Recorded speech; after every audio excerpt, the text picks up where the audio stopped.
Proportional logic.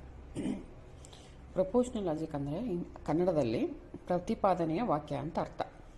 Proportional logic ಅಂದರೆ ಅದರ definition, ಅದರ ವ್ಯಾಖ್ಯಾನ ಏನಂದರೆ, a proposition is a declarative sentence that is either true or false but not both. ಅಂದರೆ ಇದರ ಅರ್ಥ ಏನಂದರೆ, proposition is a declarative sentence, ಅದು ಘೋಷಿತ ವಾಕ್ಯ. That is either true or false, ಅದು ಸರಿಯಾಗಿರ್ಬೋದು ಅಥವಾ ತಪ್ಪಾಗಿರೋದು, ಬಟ್ ನಾಟ್ ಬೋತ್. ಬಟ್ ಎರಡೂ ಅಟ್ ಎ ಟೈಮ್, ಎರಡು ಒಂದೇ ಸರಿ ಆಗೋಕ್ಕೆ ಸಾಧ್ಯ ಇಲ್ಲ. ಅದಕ್ಕೆ ನಾವೇನಂತ ಕರಿತೀವಿ, ಪ್ರಪೋಸಿಷನ್ ಅಂತ ಕರಿತೀವಿ. ಪ್ರಪೋಸಿಷನ್ ಅಂದ್ರೇನು? ದಟ್ ಈಸ್ ಅದು ಸ್ವಯಂ ಘೋಷಿತ ವಾಕ್ಯ. ಅದು ಏನಾಗಿರುತ್ತೆ, ಸರಿಯೂ ಆಗಿರ್ಬೋದು ಅಥವಾ ತಪ್ಪೂ ಆಗಿರ್ಬೋದು, ಆದರೆ ಎರಡೂ ಆಗೋಕ್ಕೆ ಸಾಧ್ಯ ಇಲ್ಲ. ದಟ್ ಈಸ್ ದ ಡೆಫಿನೇಷನ್ ವಾಕ್ಯನ ಪ್ರಪೋಸಿಷನ್ ಲಾಜಿಕ್ ಬಗ್ಗೆ.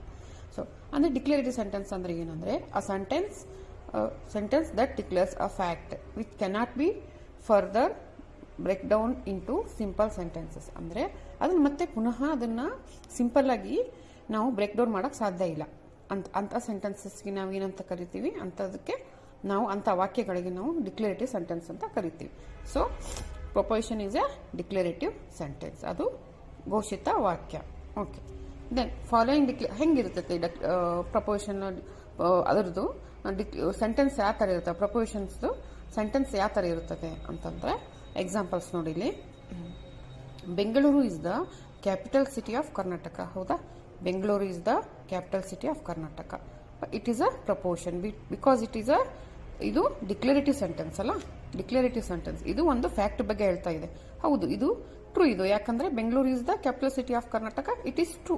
It is a proposition. ಇದು ಪ್ರಪೋಸಿಷನ್ ಮತ್ತೆ ಇದ್ರ ವ್ಯಾಲ್ಯೂನು ಟ್ರೂ ಆಗಿರುತ್ತೆ, ಸರಿಯಾಗಿದೆ.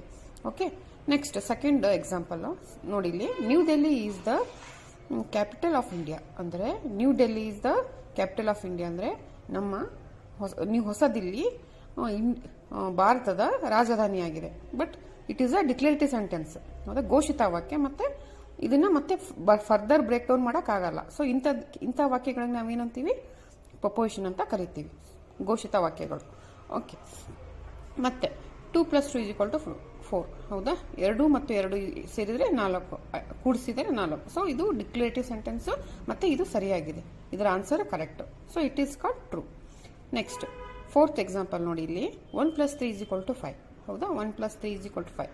ಇದು ಇಟ್ ಈಸ್ ಆಲ್ಸೋ ಪ್ರಪೋಸಿಷನ್. ಇದೂ ಪ್ರಪೋಸಿಷನ್ನೇ, ಯಾಕಂದ್ರೆ ಡಿಕ್ಲೇರೇಟಿವ್ ಸೆಂಟೆನ್ಸ್ ಆಗಿದೆ, ಇದು ಘೋಷಿತ ವಾಕ್ಯ. ಬಟ್ ಇಲ್ಲಿ ಏನಾಗಿದೆ ಅಂದ್ರೆ 1 + 3 = 4 ಇರಬೇಕಾಗಿತ್ತು. ಬಟ್ ಇಲ್ಲಿ ಏನಿದೆ ಆನ್ಸರ್ 5. ಸೊ ಇದು ಪ್ರಪೋಸಿಷನ್, ಆದರೆ ಇದು ಆನ್ಸರ್